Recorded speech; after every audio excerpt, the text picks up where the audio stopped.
والجبين دائما منور والسبحة في ايدهم تدور. لما بلال وقف فوق التلال أذن وكبر الناس يستمع وهو الغريب لونه أسمر. لو قريتم التاريخ بيفسر قصة الرجل المفسر للسلاسل والغيود، اسمه مين ما اسمه عنتر، لونه كيف ما لونه أسمر. عندي في تاريخ بلادي عبد اللطيف المات مكنكش في سلاحه، وتحبب يوم كان موشوح بوشاحه. المهدي أسمر لأني جيت من جوف خجيجة الحشيمة الوشيمة اللسان عفيف وسكر.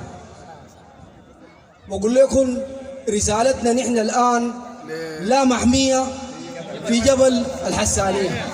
نحن الآن رسالتنا رسالة واضحة جدا جدا، ورسالتنا بنقول لأهلنا في جبل الجلف نقول لهم نهلكوا للكواهلة من كل أفرعهم.